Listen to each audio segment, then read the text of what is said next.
Good morning. This is July 19th, 2011, and we're interviewing Richard Francis Collier, longtime resident of the Pascack Valley area. Good morning, Dick. What branch of the service did you join? The Navy, U.S. Navy. Do you remember when you went in? It was July 14th, 1943. All right, so that would be the Second World War. Second World War, right. Okay. And what was the highest rank that you held in the Navy? Signalman second class. And Petty officer second class. Okay. And what ship were you assigned to? Well, later on towards the end of my career, I was aboard the USS Tarrytown, which is PC 1252, a patrol craft. Okay. And where did you take basic training or boot camp with the Navy? Boot camp was Newport, Rhode Island. And then you went to advanced school too, if I recall. Then I went to signalman school at Newport, Rhode Island also. Okay. And then one day you were told to report to Pier 92 in New York City? No, that was later on. Later on? What happened in between? Well, after signalman school, I went to Lido Beach. Okay. And from Lido Beach is when we were transferred overseas. And Lido Beach is where? In Long Island. Okay. And what ship brought you overseas? So when you say overseas, you're talking to Europe? We went over on the Queen Mary. Okay. About 15,000 troops, just a few Navy people. Uh-huh. How long did it take you to get across the Atlantic Ocean? How long? A little over 5 days. Okay. How was the waters? Rough, smooth? It was quite rough, and hitting the North Atlantic in January was a rough trip. Yes. They asked the Navy people if they would stay in submarine watch on the flying bridge of the Queen, which was a great blessing to me because down in the hold everybody was sick. Yeah. So we stood watch 4 on and 8 off on a trip over. All right.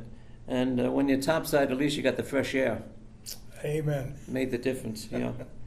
When you got to England, you got to Portland, England?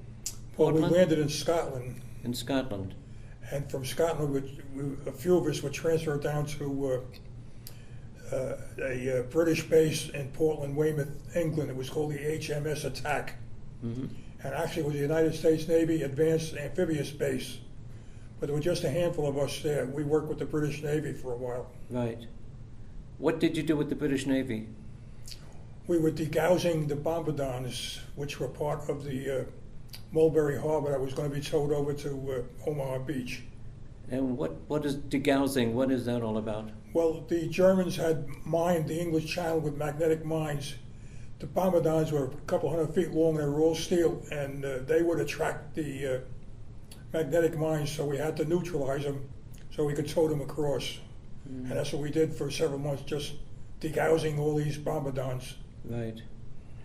You mentioned something about connection with a Dutch ship. A Dutch ship? Well, when we went over from Portland on June 5th, I guess we left, it was a Dutch tug which towed a couple of the bombardons. Uh-huh. Each of us were assigned to a tug. There were many, many tugs. There were all the Moran tugs from New York were there. There were French tugs and Dutch tugs, and of course British and American. And you mentioned that they also had a paddle wagon. Oh, our headquarters ship for this particular operation was the HMS Sandown, which was a British paddle wheeler. Yeah. It used to go from Southampton to the Isle of Wight. Uh-huh. And the reason I guess that they let us use that was because it had a very shallow draft. Yes. You could get in close to shore.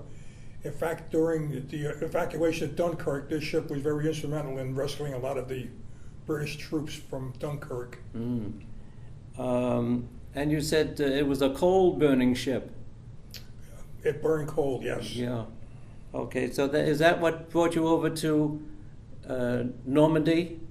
No, we were on the Dutch tug. That's what brought us. Yeah. Okay, and this is June the 5th, so we know what June 6th is all about. What do we call June 6th? What is that known for? That was the starting invasion of Normandy. All right, so D-Day. D-Day, okay. So that was your theater of operation. Your ETO was Europe and France, the beaches of France. Right, right. And I know there were 4 or 5 beaches. What beach were you? We were at Omaha. Omaha Beach? There was Utah, Omaha, Gold, Juneau, and Sword. Okay. And we were Omaha. Utah and Omaha were American. Okay. And what did you have to do when you got to closer to the beaches in Normandy? What did you have to do? We had to place the bombardons off the shore to act as a breakwater to break the waves coming in so that the ships could unload their cargoes on the new port that was being built. Mm-hmm. And these would be like in advance of the LSTs carrying the troops to land on the beaches? The LSTs came in right about that time because the first thing they did was sink a bunch of ships. They call them gooseberries. They blew up the bottoms, and all these ships made the inner harbor so that the LSTs could get around and unload onto the piers that were laid out. Right. Well, obviously, this was a combat area. Were you under fire at that time? If I was, I didn't know it. We were pretty far out. We were about 6,500 feet, I guess, out where we were placing our equipment. And then after you did what you had to do, where did you go, or what did you? Well, we had to tend to them, make sure that they they weren't filling with water. We had to pump them out. And we make sure that the caution lights were on them. Mm-hmm. And you mentioned that you were a signalman. What's a signalman in the Navy? What's the duties? Well, the signalman has a reason for the visual communication, semaphore, Morse code, flag bags, and we'd also stand watch on the flying bridge with the officer in charge. And what is semaphore? How does that work? Semaphore is flags that are used. You have 2 flags, and you have A, B, C, D, E, and all around. And this would be signaling to other ships? Yes. Many times there would be radio silence, and that was the only way to communicate, would be semaphore or with blinker lights. The blinker Or lights. flag bags. Okay. And you mentioned to this day you still know the Morse code. Oh yeah, it's ingrained in me. Yeah. And the semaphore too. Going over on the Queen Mary, you also mentioned that, and we'll look at it in a few minutes, the manifest of the ship that has your name on it, as well as 14,999 other sailors. Well, I think it has my name on it, but no, there were about 15,000 troops on it, and I was one of them. It had the date of the sailing? Oh, the date was, I think on that sheet I had was January 22nd, 1944. Okay. The landing on Normandy, Omaha Beach, and again you said you were setting up these artificial harbors for D-Day. What did you have by way of equipment for yourself personally? I know you mentioned you had a helmet. Oh, our equipment consisted of a carbine, a machete, a helmet, and a life preserver. Okay. Why they gave us a machete, I don't know to this day. Yeah, but you did mention something about the Germans had planted like sand dunes on the beaches. Well, they had really armed the beaches with a lot of all kinds of equipment. The thing that was really a problem for the troops were the hedgerows inland. I assume that's why they gave us a machete, but I never got to a hedgerow. Yeah. You also mentioned you had the experience of staying overnight in a German pillbox. How did that come about? After the storm hit and we lost our little craft, we had no place to go, and I found a German pillbox abandoned, so I lived in it for a couple of days. It was interesting. And you said there was something on the walls of the pillboxes? Well, on the wall of the pillbox, they had put the range and the elevation of every spot on that beach. All they had to do was turn a gun, and they had the immediate range. Then there was a machine gun nest also right around the end of it. Yeah. So I assume that at that point that pillbox was abandoned by the Germans. Yeah, it was empty. Okay.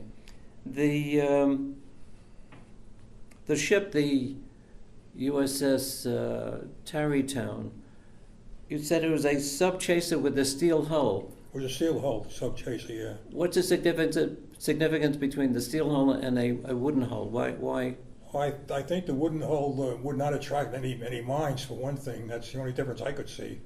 And we were a much larger ship. Yeah. But it seems to me that if with the steel hull attracting mines, there would be more danger of one of these mines. Well, that's true too, but it was mainly for getting after the submarines. Okay.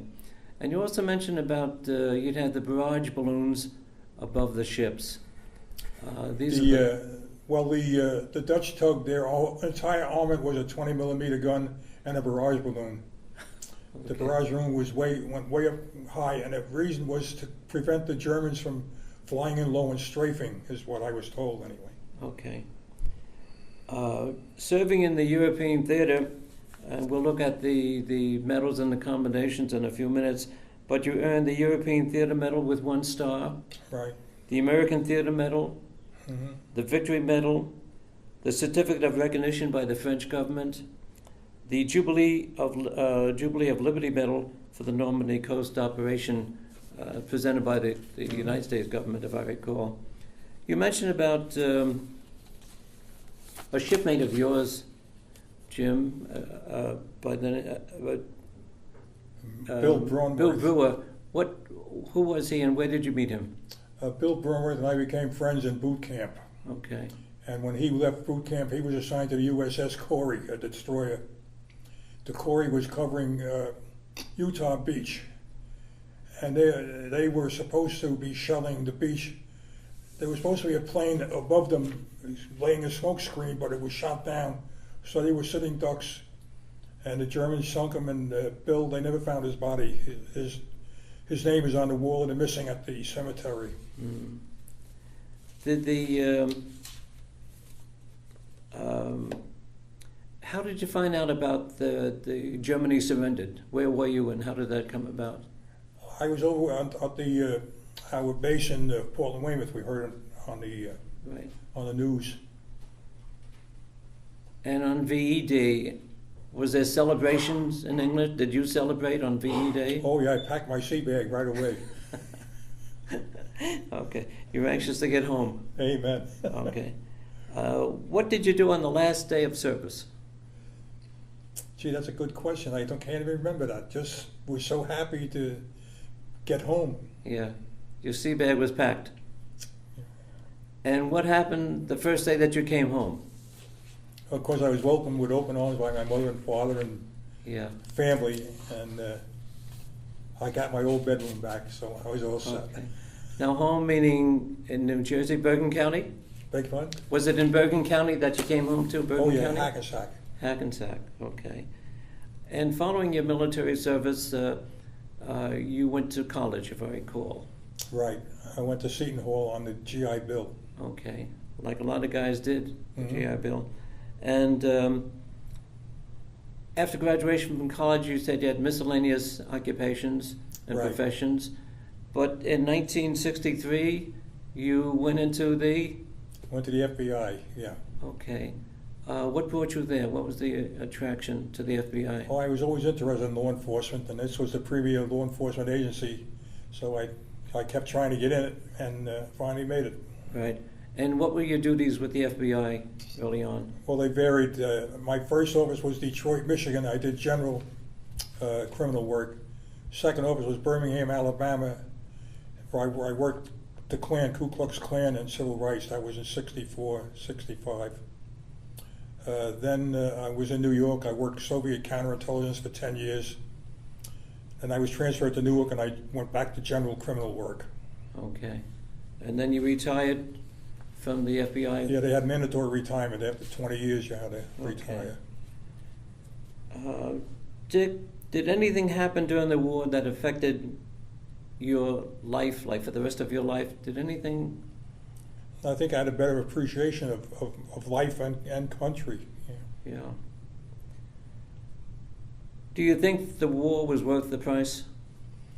I think that particular one was, yes. Mm-hmm. Therefore, you thought fighting the war was the right thing to do? Yes, at that point it certainly was. Okay. just in conclusion, what questions did I forget to ask you? Something of importance, or a final comment you'd like to make? I think you've covered pretty much everything on that.